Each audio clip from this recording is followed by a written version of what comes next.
True love is rare. Finding someone who fills your life and meets your spiritual, emotional, and physical needs is hard, and doesn't happen to everyone. You can give yourself the best shot, however, by being open to love if and when it arrives, by being available, knowing yourself and what you need, and getting to know new people. Method 1. Getting over the past. 1. Grieve for a while. You need to be available to find true love. The first thing is to get over heartache or past love, accept the loss, and start to come to terms with it. This takes time. It's also hard. But you'll never be able to move on if you don't stop to grieve. Make the choice to let go. Say to yourself, "It's over and I need to move on."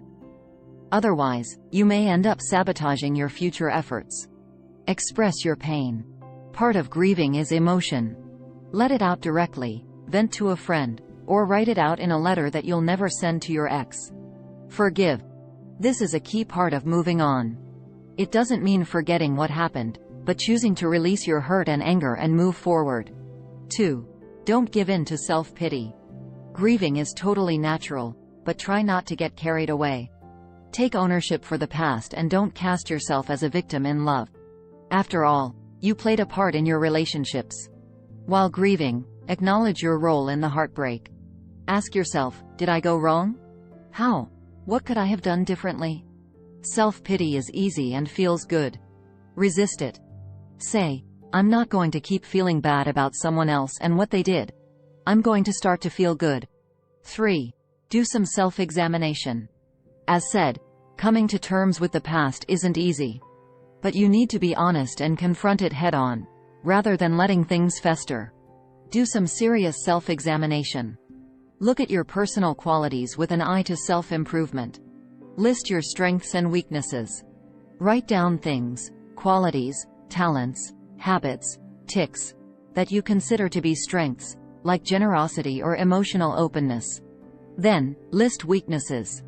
Are you a natural pessimist, for example? Maybe you are stingy with money?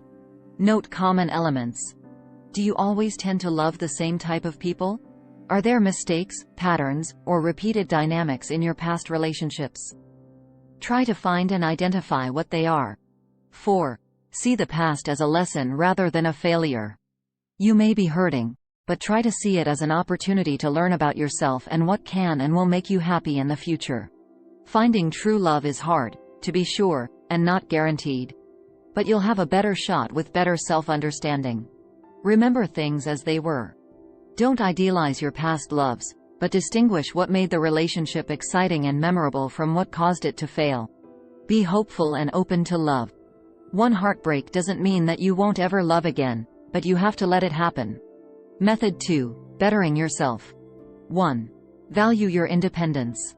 Whether you are long single or getting over heartbreak, try to value your independence. Remember that you don't need true love to make you happy, because happiness comes from inside. It's okay, and healthy, to focus on yourself sometimes. Being single comes with freedom. You can do the things you enjoy, when you want to. Do you want to go for a swim at 6 o'clock every morning? Sure thing. Do you like to sit around and watch TV in sweatpants after work? Go right ahead. Being independent gives you the chance to be selfish, too. Focus on your career and work long hours, if you're ambitious.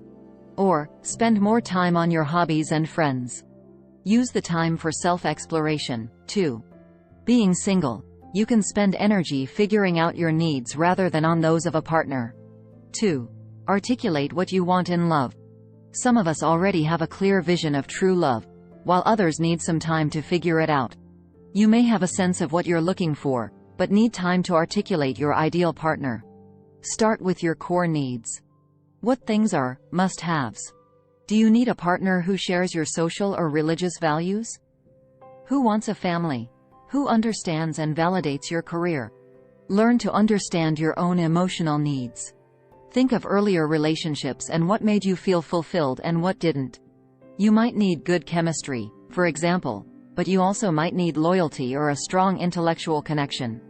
Be aware that true love isn't a magic potion. It can't make you feel worthwhile, happy, or whole in life, at least not by itself.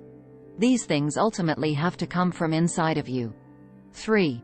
Make a list of personal goals. Remember that self-examination? Start to act on it. Figure out what positive qualities you've got going, but also those you need to work on. Set up clear goals to aspire and work toward. Write your goals down. What do you want to be better at? Do you need to be a better listener? To show more empathy? Or perhaps to be more generous with your time? Ask yourself whether each goal is realistic, achievable, and about you as a person. Make sure that the goals are also worded positively. That is, they should be about getting better and not at removing something from your life. Write that you want to get better at expressing emotion, and not that you want to be less cold to others. Set a time frame and list specific things that you are doing or will do to address each goal.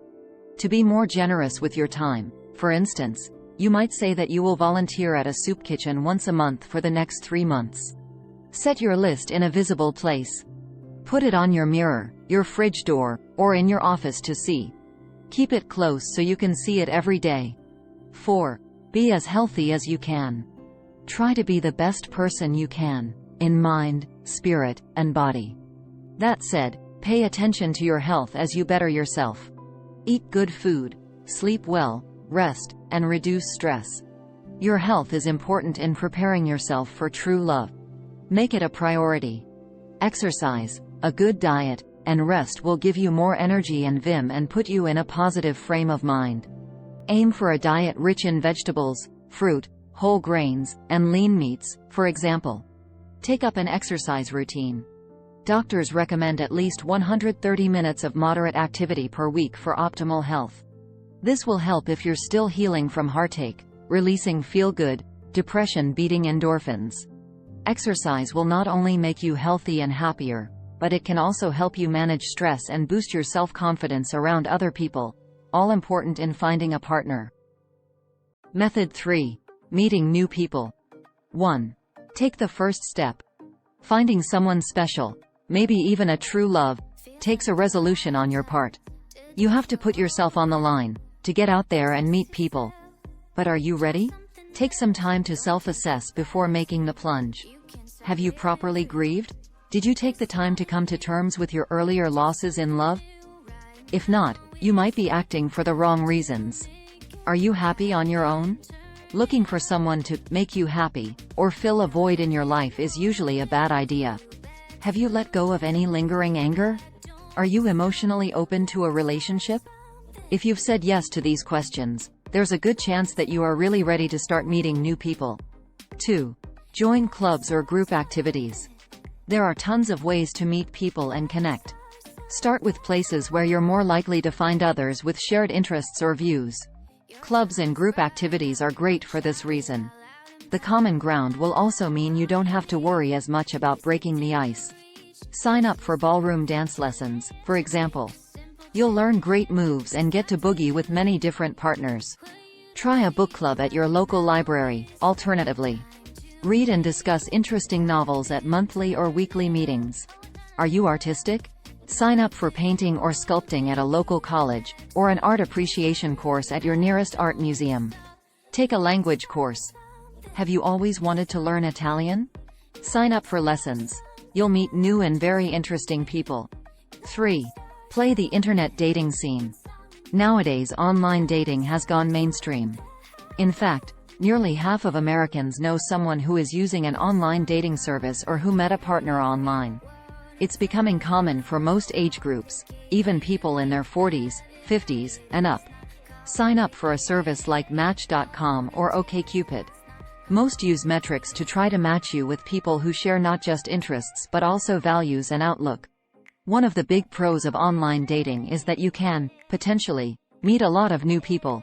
You can also filter them out. On the other hand, the choice might be a bit overwhelming. Plus, your potential dates are not always accurate in their personal descriptions. 4. Try traditional dating. While the rise of internet dating has cut into tradition venues like bars and clubs, people do still meet each other face-to-face. There are plenty of other places and ways to make new friends and meet new people, without a computer screen standing between you. Blind dates can be spotty, but they sometimes work out. Ask a friend to set you up, or, if you need more assurance, try a professional dating agency. You might also consider signing up for a singles holiday. There are plenty of companies that offer getaways aimed at singles and encouraging romance. Are you a romantic at heart? Why not place a classified ad? SM seeks SF with a good sense of humor for romantic walks on the beach and fireside chats. 5. Take it slow. Love builds from friendship in most cases.